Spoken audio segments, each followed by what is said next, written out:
semuanya, selamat datang dan selamat bergabung kembali di channel SR Zona.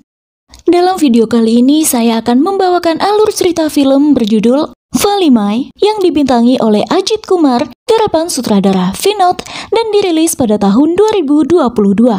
Film ini mengisahkan tentang seorang perwira polisi dalam misi memburu komunitas pengendara motor yang terlibat dalam serangkaian aksi kriminal seperti penjamretan hingga pembunuhan. Bagaimanakah kisah selengkapnya? Oke, tanpa berlama-lama yuk langsung saja simak, ini dia rangkuman alur cerita filmnya.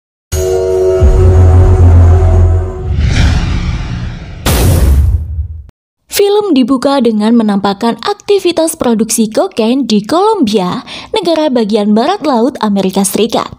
Semua pekerja sibuk dengan tugasnya mulai dari packaging hingga delivery. Barang tersebut dimuat dalam peti kemas dan dikirimkan melalui kapal kargo ke negara-negara tujuan, salah satunya India. Beberapa barang diimbal di perbatasan Laut Pondiseri. Beberapa orang telah menunggu di sana lalu membawanya entah kemana. Mereka tak tahu bahwa seorang petugas kepolisian telah ditugaskan untuk mengintai kegiatan mereka, hingga akhirnya satuan kepolisian turun tangan merazia kendaraan roda 4 untuk memburu pelaku. Namun, di tempat lain seseorang menerima info bahwa 25 kg barang telah datang, lalu seseorang dari balik layar memerintahkan beberapa pemuda yang tengah asik bermain game untuk melakukan sesuatu. Bergegas, para pemuda itu beranjak sembari membawa helm teropong dan mengendarai motor menuju sebuah tempat lalu memotret sebuah grafiti yang terpampang di sebuah gedung.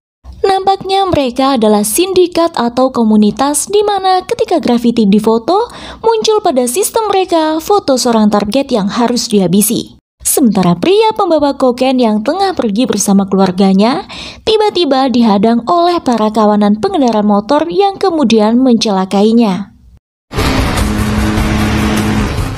Mereka menjerat leher pria itu, kemudian menariknya keluar hingga mobil hilang kendali dan menabrak bahu jalan. Mobil terguling dan menewaskan semua penumpang.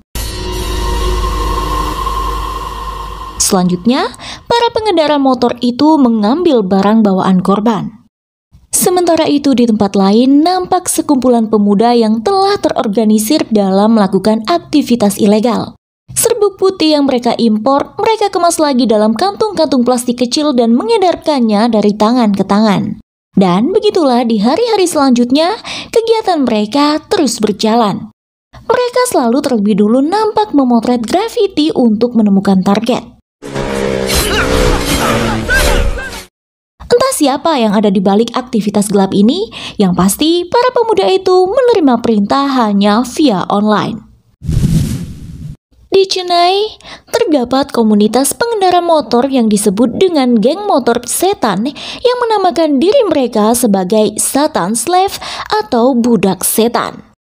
Satan Slave terlibat dalam berbagai insiden kriminal seperti pemerasan, narkoba, pencurian, dan pembunuhan yang dipimpin oleh seorang pemuda bernama Narain.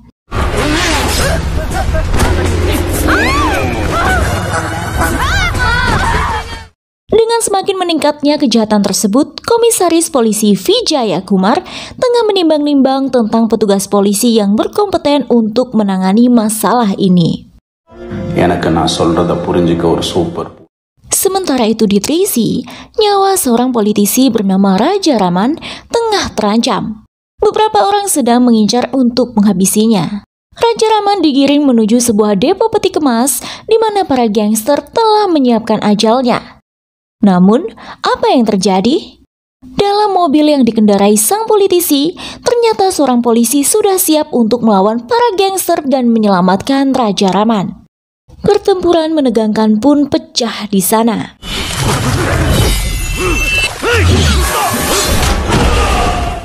Polisi tersebut adalah seorang ACP bernama Arjun Kumar, IPS yang dikenal khas dalam menangani kasus. ACP Arjun mematahkan salah satu anggota badan para terpidana supaya mereka tak mengulangi perbuatannya.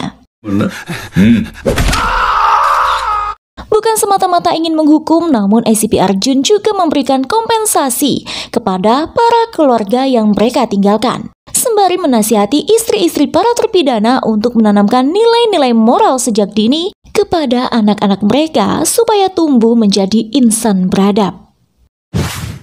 Arjun adalah tulang punggung keluarga. Itu sebabnya di usia yang terhitung matang ini, ia tak jua memutuskan untuk menikah. Arjun adalah satu-satunya pencari nafkah di keluarganya yang terdiri dari ibu, kakak laki-lakinya yang pemabuk Kotandam dan istrinya, adik perempuannya yang sudah menikah, dan adik laki-lakinya bernama Kuti yang masih pengangguran. Kuti terus-menerus dipandang rendah oleh saudara ipar, suami dari saudarinya, di mana anak perempuan mereka menjalin hubungan diam-diam dengan Kuti. Arjun tak hanya diam, ia sudah mencoba untuk membantu mencarikan adiknya pekerjaan, namun hasil nihil. Sementara itu, Komisaris Vijay Kumar menyerahkan kasus meningkatnya tindak kriminal di Chennai kepada ACP Arjun. Suatu malam di asrama pria, tiba-tiba semua penghuni mendadak tumbang. Dan esok harinya ditemukan seorang pemuda bernama Navin tergantung di kamar asramanya. Segera ACP Arjun bertindak menginvestigasi dengan berduet bersama temannya Sofia, kepala divisi narkotik di kepolisian. Meski sekilas kematian Navin nampak seperti bundir, namun Arjun yakin ada sesuatu di balik gantung diri pemuda itu. Arjun menemukan bukti-bukti yang mengarah bahwa Navin adalah seorang pengguna obat-obat terlarang. Ia meminta Sofia melakukan pemeriksaan pada sisa obat yang terbakar. Selanjutnya, polisi mendalami investigasi dan Arjun menemukan helm Navin di TKP, di mana dalam helm tersebut Arjun menemukan nota penjualan dari sebuah toko perhiasan. Dilacaknya nota tersebut oleh polisi hingga diketahui bahwa Navin adalah seorang penjamret. Perhiasan hasil jambretanlah yang ia jual ke toko itu. Bersama dengan ditemukannya helm Navin, kepada teman korban, Sukses Balu, Arjun menanyakan keberadaan motor Navin. Balu menjawab bahwa seseorang telah menemuinya dan berkata bahwa motor yang digunakan Navin adalah motor pinjaman darinya. Sebab itu pria tersebut meminta kembali motornya dan Balu pun telah memberikannya kepada sosok pria yang tak dikenal. Akhirnya, dengan bantuan Sofia, Balu menjelaskan ciri pria yang meminta motor Navin dan Sofia mulai mengsketsanya. Di tempat lain, geng motor melaporkan pengkhianatan yang telah dilakukan oleh anggota kepada pimpinan mereka, Narain. Satan Slave yang tak pernah mengampuni pengkhianat memerintahkan agen bernama Amit untuk membinasakan pemuda yang telah diam-diam memberikan obat-obat terlarang kepada Navin.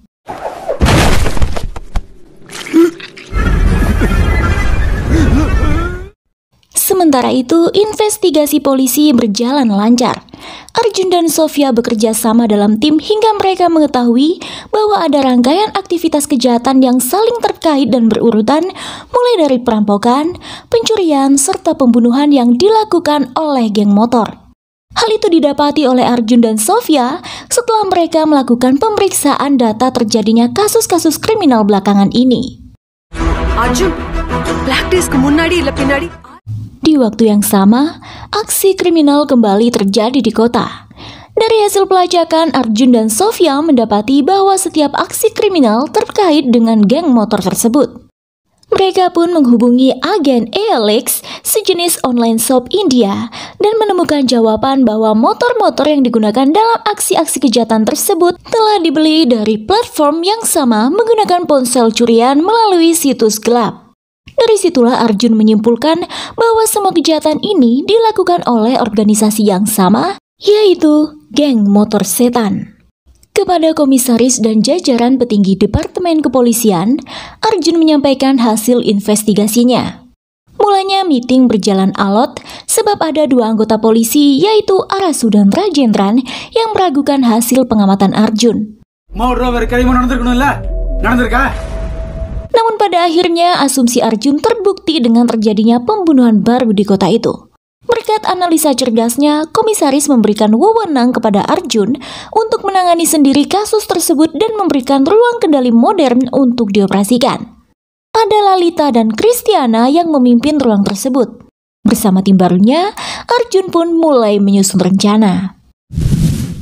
Sementara itu, seseorang telah melaporkan keterlibatan Arjun dalam penyelidikan geng motor setan kepada pimpinan geng, yaitu Narain. Berbekal informasi tersebut, Narain memerintahkan beberapa agennya untuk membuntuti aktivitas seluruh keluarga Arjun.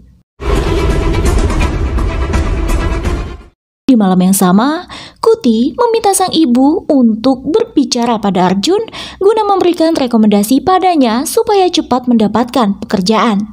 Namun Arjun menolak karena ia tak ingin membuat sang adik ketergantungan dengan bantuannya. Selanjutnya, mereka mendatangi ulang tahun Ramya, anak saudari mereka. Pesta ulang tahun telah berlangsung meriah, namun akhirnya Ramya dan Kuti kepergok hendak memadu kasih. Keluarga besar mendudukan keduanya. Tak ada masalah dari pihak keluarga Arjun. Namun ayah Ramya bersikeras menentang hubungan Kuti dan anak gadisnya sebab Kuti seorang pengangguran. Ucapan keluarga Ramya begitu menyinggung Arjun dan membuat pemuda itu lebih memilih pergi. Dalam aksi memberantas narkotik, Arjun dan timnya berhasil menjaring para pemuda pengguna kemudian menginterogasi mereka. Dari mereka diketahui bahwa obat-obatan tersebut mereka dapat dari sebuah situs gelap bernama Satan Slave. Cukup rumit bagi Arjun untuk memahami cara kerja jaringan ini, namun ia tak kehabisan akal. Lalita dan Kristiana dimintanya berfoto selfie, kemudian meminta salah satu anggotanya mengirim gambar mereka kepada salah satu pembunuh bayaran untuk menelusuri gembong obat-obat terlarang itu. Melalui jaringannya, foto tersebut sampai juga pada Narain. Akan tetapi, sebelum Narain mengirim anak buahnya untuk membunuh kedua target, ia lebih dulu menelusuri latar belakang calon korban, di mana akhirnya didapati bahwa dua gadis itu ternyata adalah anggota polisi. Di waktu yang sama di ruang kendali, tim sedang berusaha menemukan alamat IP terakhir di mana foto mereka tersebar, dan kemudian didapatilah lokasi yang dicari. Akan tetapi, sebelum polisi dapat menjangkau lokasi itu, Narain yang telah mengetahui bahwa semua itu adalah jebakan, lebih dulu meledakkan flat dan melarikan diri. Namun kepolisian tak sepenuhnya gagal. Kamera CCTV canggih telah berhasil merekam Narain dan motornya ketika berhenti di sebuah lampu merah. Meski hanya nampak mata dari helm teropong, dengan keahliannya Sofia dapat menggambar penuh sketsa wajah target mereka. Hasil sketsa itu pun langsung disiarkan di media dan membuat Narain kalang kabut. Tak ingin menerima kekalahan, Narain memprovokasi anak buahnya untuk berperang secara nyata. Mereka merencanakan sesuatu untuk membunuh Arjun. Sarah, teman wanita Narain, menghubungkan Arjun dengan Narain. Narain menantang Arjun untuk menyelamatkan target yang sudah terlanjur dikirimkan fotonya jika bisa. Tapi tanpa takut sedikit pun, Arjun menerima tantangan Narain dan bersedia menyelamatkan Lalita yang dijadikan umpan esok harinya. Pada detik menegangkan itu, sempat terjadi aksi pengejaran dan perlawanan antara polisi dan geng motor setan. Bahkan, kedua pihak antara Arjun dan Narain masing-masing telah unjuk taktik cerdas. Narain sempat mengecoh Arjun dan tak disangka Arjun juga mengecohnya. Sementara itu, Sofia juga turut beraksi melawan para geng motor setan.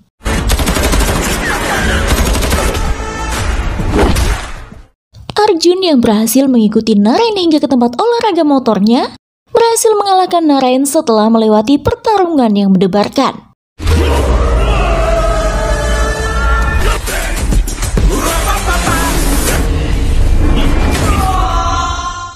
Narain pun berhasil digelandang ke balik jeruji besi. Tibalah saat interogasi, di mana hal mengejutkan kembali terjadi. Narain tak mengaku bahwa ia pimpinan Satan Slave dan tak disangka Arasu bersama Rajendran masuk membawa Kuti yang juga terlibat dalam jaringan itu. Komisaris memerintahkan Arjun untuk mematahkan tulang para terdakwa dan mau tak mau, ia pun menjalankan tugasnya seperti yang sudah-sudah. Esok harinya, dalam perjalanan ke pengadilan, geng motor setan melakukan penyerangan untuk mencegah pengiriman Narain ke sana. Aksi menegangkan kembali terjadi dalam upaya penyelamatan pimpinan Satan Slave. Tak hanya itu, geng motor setan mengacaukan rencana polisi dan membunuh beberapa di antaranya, hingga akhirnya mereka berhasil membantu Narain melarikan diri. Tapi Narain tak puas dengan kebebasannya tanpa membalas tindakan Arjun dengan memprovokasi Kuti supaya ikut dengannya. Upaya Narain sempat digagalkan hingga akhirnya kendaraan polisi mengalami kecelakaan. Beruntung, Arjun selamat.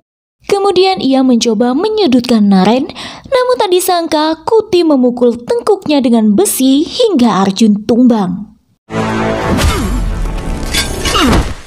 Akibat peristiwa berdarah dan gagalnya misi, Arjun dikeluarkan dari kasus hingga diturunkan pangkat menjadi inspektur. Selanjutnya, kasus tersebut dilimpahkan kepada Rajendran dan Arasu, yang mana sedari awal keduanya menaruh iri pada Arjun.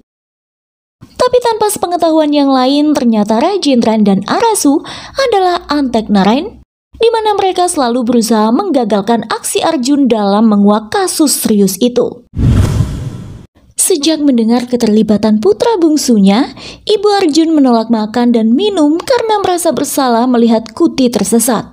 Dari situlah timbul dorongan diri dari Arjun untuk mengambil tindakan sendiri dan menyelesaikan kasus itu secara pribadi. Dengan bantuan Sofia dan beberapa tim terpercaya di Departemen Kejahatan Dunia Maya, Arjun mendatangi markas geng motor setan dan melakukan sedikit pemanasan.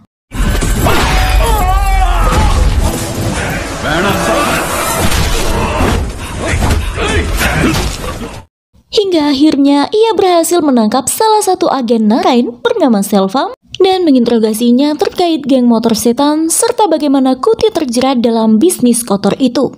Selvam pun mengungkapkan bahwa Kuti telah berkenalan dengan Narain setelah dipermalukan di depan keluarga besar oleh saudara iparnya karena Kuti pengangguran dan menolak menikahkan Ramya dengannya. Saat itulah Narain mendoktrin Kuti.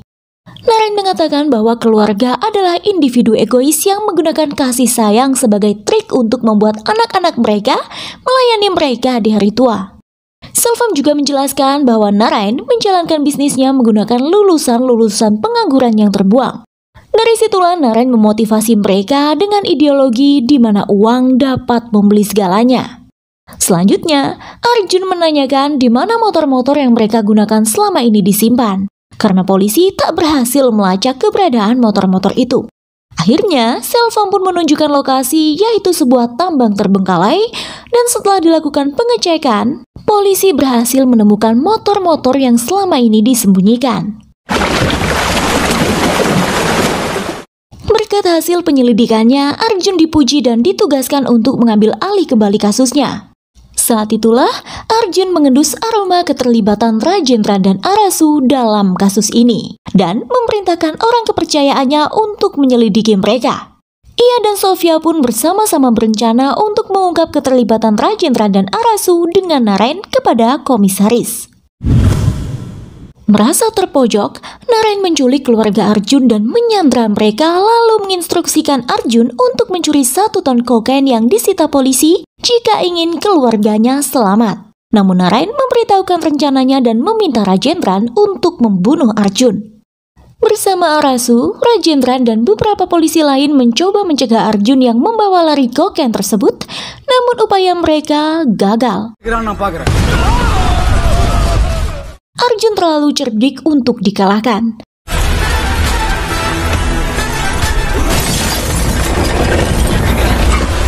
Bahkan Arjun dan timnya berhasil menjebak Arasu dan Rajendran yang terbukti bersekongkol dengan Satan Slave. Sementara itu, Narain memprovokasi Kuti untuk menembak ibunya. Diam-diam, Narain telah mengisi sebuah peluru ke Senpi dan mengatakan pada Kuti bahwa Senpi itu kosong, tak ada peluru di dalamnya. Narain mendesak Kuti untuk berpura-pura menembak sang ibu sebagai pembuktian cinta ibu pada anaknya. Akan tetapi, menyadari cinta ibunya dan memahami bahwa Narain menjebaknya, Kuti mengarahkan Senpi pada Sarah dan menembak wanita itu. Sontak Naren histeris mendapati kekasihnya lunglai. Kemudian ia memukuli kuti berikut keluarganya, lalu menyandra mereka menggantung pada langit-langit ruangan. Tak lama kemudian Arjun tiba di tempat persembunyian dan melawan Naren lalu mengalahkannya.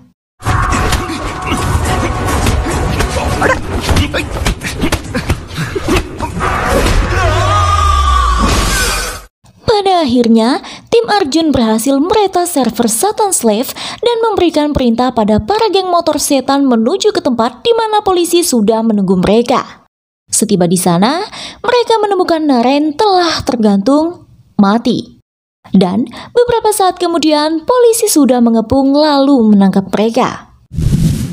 Di stasiunnya, Arjun menasihati para anggota geng motor dengan mengatakan bahwa setiap orang memiliki masalah, namun jalan keluar terbaik adalah berjuang sampai akhir dan kejahatan bukanlah sebuah solusi. Arjun juga menjelaskan betapa pentingnya cinta orang tua untuk mereka dan kesenangan yang telah para orang tua korbankan untuk anak-anaknya, sembari ia menunjukkan para ibu mereka yang meratap supaya anak-anaknya dibebaskan. Akhirnya, Arjun pun melepaskan para pemuda itu dan membiarkan mereka kembali dalam dekap sang ibu. Begitulah akhirnya kasus ini berhasil ditutup, sementara Arjun dan Departemen Kepolisian mendapat tepuk tangan dari masyarakat atas kerja keras mereka membebaskan generasi muda dari jerat narkoba. Dan film pun selesai.